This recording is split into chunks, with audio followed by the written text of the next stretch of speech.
Hello friends, आज हम हिंदी व्याकरण में महत्वपूर्ण टॉपिक रस किसे कहते हैं, रस के तत्वों के बारे में अध्ययन करेंगे, जो कि सभी परीक्षाओं की दृष्टि से अत्यंत महत्वपूर्ण है। दोस्तों ने रस से संबंधित सारी बातों को इस वीडियो के माध्यम से बताने का प्रयास किया है, तो आइए हम शुरू करते हैं। रस अर्थात आनंद। रस को काव्य की आत्मा भी कहते हैं। यदि काव्य की तुलना मनुष्य से की जाए तो शब्द और अर्थ को काव्य का क्या कहेंगे? शरीर। अलंकारों को काव्य का आभूषण, छंदों को उसका बाह्य परिधान, ठीक है, तथा रस को क्या कहते हैं? आत्मा कह सकते हैं, ठीक है। इस प्रकार से इसकी परिभाषा देखिए। काव्य को पढ़ने, सुनने अथवा उसका अभिनय देखने में पाठक, श्रोता या दर्शक को जो आनंद मिलता है वही काव्य में क्या कहलाता है? रस कहलाता है, ठीक है। रस के अंग देखिए, इसको हम तत्व भी कह सकते हैं। स्थायी भाव, विभाव, अनुभाव, संचारी भाव, इसको हम व्यभिचारी भी कह सकते हैं, ठीक है। इसके मुख्यतः 4 अंग हैं, 4 तत्व हैं, ठीक है। स्थायी भाव देखिए, जो भाव हमारे मन में जन्म से ही स्थायी रूप से विद्यमान होते हैं, अनुकूल वातावरण मिलने पर कहाँ आते हैं? बाहर आते हैं। उन्हें हम क्या कहते हैं? स्थायी भाव कहते हैं। प्रमुखतः स्थायी भावों की संख्या कितनी होती है? 9 होती है। रस सिद्धांत के निर्माता आचार्य भरत मुनि ने स्थायी भावों की संख्या कितनी मानी है? 8, ठीक है। देखिए, रस के कुल कितने भेद होते हैं? 9 भेद होते हैं। श्रृंगार रस, जिसका स्थायी भाव क्या होता है? रति, या इसको हम क्या बोल सकते हैं? प्रेम, ठीक है ना। इसको हम रसराज भी कह सकते हैं, रसों का राजा भी कह सकते हैं, ठीक है। हास्य रस, हंसी या हास, इसका स्थायी भाव होता है। करुण रस, शोक।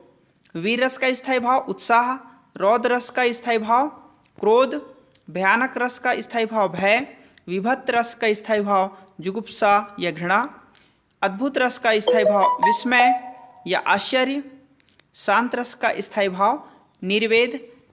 निर्वेद अर्थात स्वयं को कोसना या धिक्कारना, हम जिसको कह सकते हैं, ठीक है। ये मुख्यतः 9 रस होते हैं, लेकिन 2 और रस हैं।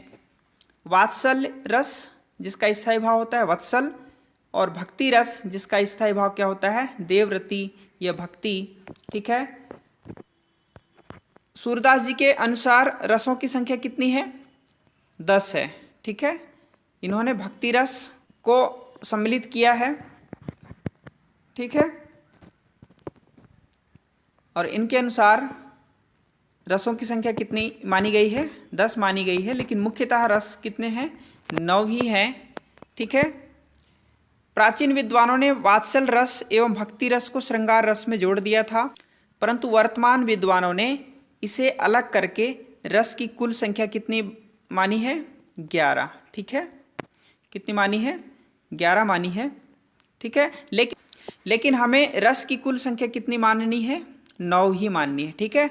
वात्सल रस और भक्ति रस को छोड़ करके बाकी उपरोक्त जो रस हैं वो मूल रस ही कहलाएंगे, ठीक है। इस प्रकार से देखिए, विभाव किसे कहते हैं?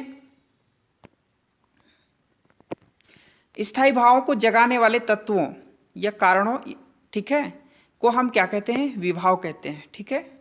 स्थायी भाव को जगाने वाले तत्वों को हम क्या कहते हैं? विभाव कहते हैं। इसके 2 भेद होते हैं मुख्यतः, आलंबन और उद्दीपन, ठीक है। अब देखिए, आलंबन क्या है? जिसके कारण स्थायी भाव उत्पन्न हुआ है ना, वह कौन हो सकता है? नायक या नायिका, दोनों में से कोई एक हो सकते हैं, है ना।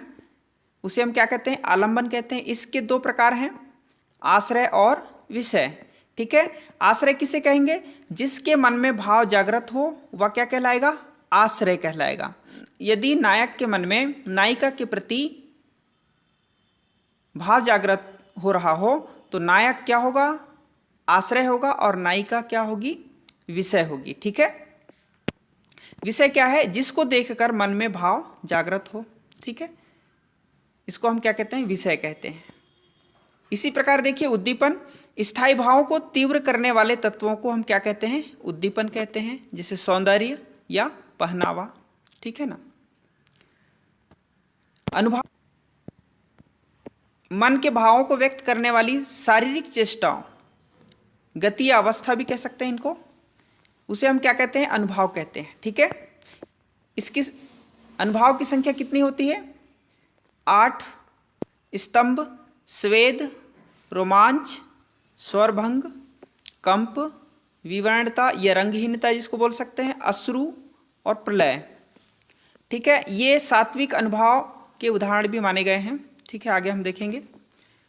इसके 4 भेद हैं मुख्यतः: कायिक अनुभव, वाचिक अनुभव, सात्विक या मानसिक अनुभव, आहार्य अनुभव।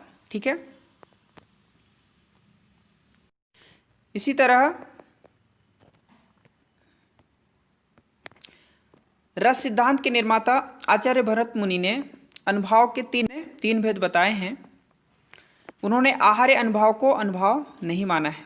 ठीक है, आधुनिक कवियों के अनुसार कितने हैं? इनकी संख्या 2 ही हैं। कौन कौन से? कायिक और सात्विक अनुभव। ठीक है,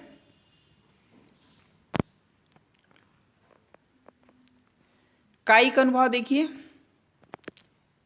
जब नायक नायिका एक दूसरे के करीब आने के लिए शारीरिक क्रियाकलाप करते हैं, वहाँ क्या होता है? कायिक अनुभव होता है ना। काया अर्थात क्या? शरीर। ठीक है, जैसे पलकों का उठाना, गिराना। ठीक है, हाथ हिलाना, इस प्रकार से। वाचिक अनुभव, जहाँ पर नायक नायिका एक दूसरे के करीब आने के लिए वाणी का प्रयोग करें या मुख से कुछ बोलें, वहाँ क्या होता है? वाचिक अनुभव। ठीक है, वाचिक अर्थात वाणी जिसको हम कह सकते हैं, जैसे कोई गीत गुनगुनाना, सीटी बजाना, बातें करना आदि। ठीक है, सात्विक अनुभव या मानसिक अनुभव, जहाँ पर नायक नायिका एक दूसरे के करीब आना चाहें परंतु मन की बातें मन में दबकर रह जाए। ठीक है, वहाँ क्या होता है? सात्विक अनुभव या मानसिक अनुभव होता है। ठीक है, सात्विक अर्थात मन की बात, मन कह सकते हैं। इसकी संख्या 8 है, उपरोक्त हमने देखा है। ठीक है, आहार्य अनुभव देखिए, आहार का अर्थ रूप सज्जा या वस्त्र सज्जा होता है, अर्थात जहाँ नायक नायिका एक दूसरे के करीब आ जाएं। ठीक है, वहाँ पर क्या होता है? आहार्य अनुभव होता है। ठीक है, इस बात का आपको ध्यान में रखना है। संचारी भाव देखिए, जो भाव नायक नायिका के मन में थोड़े समय के लिए आकर फिर गायब हो जाते हैं, उन्हें हम क्या कहते हैं? संचारी भाव कहते हैं, या इन्हें हम व्यभिचारी भी कह सकते हैं। इनकी संख्या कितनी होती है? 33 होती है मुख्यतः, लेकिन आचार्य रामचंद्र शुक्ल जी ने एक और जोड़ करके 34 माना है इन्होंने। चकपकाहट, ठीक है, इसको शामिल करके इन्होंने 34 माना है। इनकी संख्या देखिए, हर्ष, विषाद अर्थात दुख जिसको हम कह सकते हैं, त्रास, भय, व्यग्रता, लज्जा, ग्लानि जिस पश्चाताप भी कह सकते हैं, चिंता, शंका, असूया, दूसरों के उत्कर्ष के असहिष्णुता। ठीक है, अमर्ष, विरोध का अवकार करने की क्षमता है ना, इसको कह सकते हैं। मोह, गर्व, उत्सुकता, उग्रता, उदंडता भी कह सकते हैं इसको। चपलता, चंचलता कह सकते हैं। दीनता, गरीबी, दरिद्रता, जड़ता जिसको हम मूर्खता कह सकते हैं। आवेग, जोश, निर्वेद, अपने को ही कोसना या धिक्कारना जिसे हम कह सकते हैं। धृति, इच्छाओं की पूर्ति। मति, समझ या बुद्धि। विबोध अर्थात चैतन्य लाभ। ठीक है, इस प्रकार से और भी देखिए, दलील, श्रम, आलस्य, निंद्रा, स्वप्न, स्मृति, मद, मग्न मस्ती जिसको हम कह सकते हैं। उन्माद, पागलपन, अवहितता, खुशी छिपाना जिसको हम कह सकते हैं। अपस्मार, मूर्छा, व्याधि, रोग। ठीक है, और 33वां कौन सा है? मरण, है ना। ये संचारी भाव हैं।